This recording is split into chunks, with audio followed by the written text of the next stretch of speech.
сутка ичинде COVID-19 илдетинен сакайып чыккандар пневмонияны эсепке алганда 118 бейтапты түздү. Алардын кайталап алынган анализдер терс жыйынтыкты көрсөткөн. Бул тууралуу коронавируска каршы күрөшүү боюнча республикалык штабтан билдиришти. Айыккандардын аймактар боюнча саны: Бишкекте 8, Ош шаарында 8, Чүй облусунда 4, Ош облусунда 51, Нарын облусунда 2, Талас облусунда 1, Ысык Көл облусунда 14, Жалал Абад облусунда 6, Баткен облусунда 24. Bir сутка ичинде COVID-19 катталган жаңы учурлар 147. Бишкекте 19, Ошто 13, Чүй облусунда 10, Ош облусунда 34, Талас облусунда 2, Ысык Көл облусунда 11, Жалал Абад облусунда 41 жана Баткен облусунда 17. 18 марттан бери коронавирус жуктургандардын жалпы саны 46.669 жетти. Анын ичинен айыккандар 42.879. Тилекке каршы каза болгондор 1064. Учурда стационарда дарыланууда 819, амбулатордук дарыланууда 1455 бейтап бар.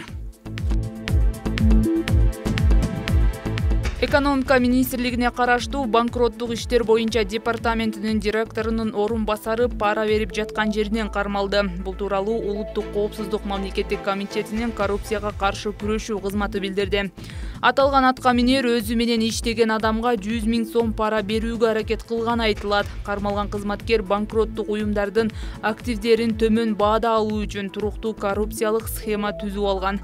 Департаменттин атайын администратору ишкананын активинин наркын төмөндөтүү боюнча мыйзамсыз иш-аракеттерге катышуудан баш тарткан. Мындан улам анын функцияларын өзүнүн карамагындагы кызматкерге өткөрүп берүү максатында ага өз ыктыяры менен кызматтан кетиши үчүн каражат сунуштаган деп айтылат маалыматта.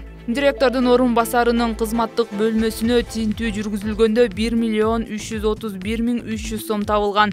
Ал акча кайдан келгендиги аныкталып жатат. Улуттук коопсуздук мамлекеттик комитети чек ара заставасынын башчысы пара берип жатканда кармалды. Сотко чейинки өндүрүштүк материалдар жазык кодексинин 328 беренеси пара берүү боюнча кылмыштардын жана жоруктардын бирдиктүү реестрине катталды. Кармалган аткаминер Улуттук коопсуздук мамлекеттик комитетинин убактылуу кармоочу жайына киргизилди. Ош облусунун Кара Суу районундагы Телман айылдык орто мектебинин директору Гүлсана Пазылова мугалимдерге кысым көрсөткөнү үчүн иштен алынды. Бул тууралуу өкмөттүн Ош облусундагы өкүлчүлүгүнүн басма сөз катчысы Нуркыз Кадырбекова билдирди. Жыйын учурунда кызматкерлерге шайлоо учурунда кысым көрсөтпөй жакшы иштегиле деп эскертилди. Мындай нерсе болбошу керек, деди Кадырбекова. Маалыматка караганда мектептин директору кечээ 29 сентябрда билим берүү жана илим министрлигинин буйругу менен иштен алынган. Ал эми Ош облустук милициясынын басма сөз катчысы Жеңиш Аширбаев тергөө иштери бүтө электигин кабарлады. Бул боюнча азыр бизде текшерүү иштери жүрүп жатат. Тергөө бүтсө сотко жөнөтөбүз. Тараган аудио боюнча корутунду чыга элек. Азыр фамилия боюнча текшерип жатабыз. Кара Суудагы мектептердин бири экендиги аныкталган, деди Аширбаев. Бул факты кылмыштардын жана жоруктардын бирдиктүү реестрине 14 сентябрда катталган. Жоруктар кодексинин 87 беренеси боюнча сотко чейинки өндүрүш иши башталган. Буга чейин социалдык тармактарда мектеп мугалимдерине алардын август айындагы айлык акысы үчүн шайлоого 10 адам табышы керектиги айтылган үн билдирүүлөр тараган. Аудиолордо аял киши мугалимдерге кайрылып жатканын угууга болот. Ал мугалимдерди 10 шайлоочу таап келүүгө мажбурлап, эгер таппаса август айынын айлыгын жазбай турганын билдирген.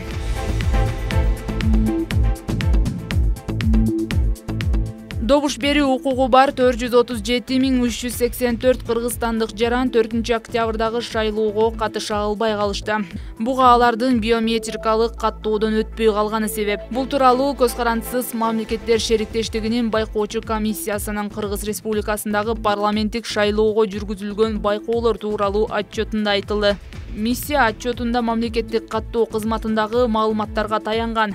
Каттоо борбордук шайлоо комиссиясы менен биргеликте жүргүзгөн аракеттеринин негизинде биометрикалык маалыматтарын тапшыра элек жарандар 2017 жылга салыштырмалуу 3000ге азайганы айтылат. КМШ байкоочулар миссиясы ошондой эле шайлоо дареги боюнча добуш берүүнү чечкен жарандардын саны көп экенин белгилейт. Мындай укуктан пайдаланган шайлоочулардын саны 438.124 түздү. Борбордук шайлоо комиссиясынын маалыматына ылайык добуш берүүгө 3.523.532 шайлоочу катыша алат. Парламенттеги 120 депутаттык мандат үчүн 16 саясий партия атсалышууда. Ереван Түркияга таандык F-16 учагы Армениянын Су-25 согуштук учагын атып түшүргөнүн билдирди.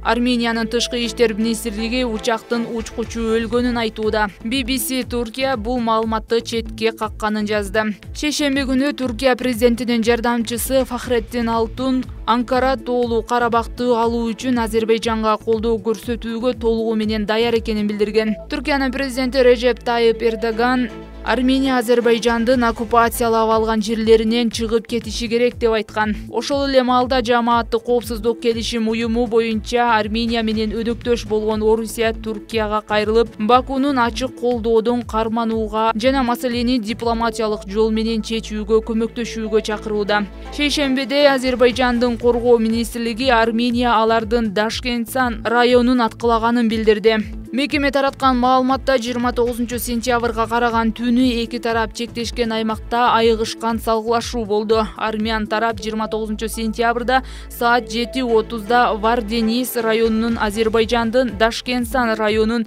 артиллериядан аткылады деп айтылат.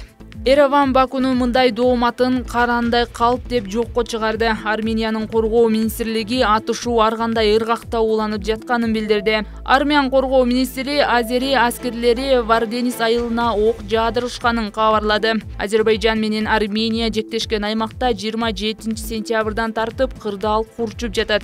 Эки өлкө тең аскердик абал жарыялаган. Тоолуу Карабак администрациясы 86 жоокеринин өлгөнүн билдирди. Карапайым кишилердин арасында да мерт болгондор бар. Азербайжан өз армиясындагы жоготуулар жөнүндө маалымат бере элек. Ошол эле маалда Баку жай тургундар арасында 30дай киши жабыр тартканын билдирүүдө. Бириккен Улуттар уюмунун башкы катчысы Антонио Гутерриш да эки өлкөнүн лидерлерин атышууну токтотууга чакырды. Ал сүйлөшүүлөрдү жандантууга ЭКУнун байкоочуларын аймакка жөнөтүүнү сунуштады.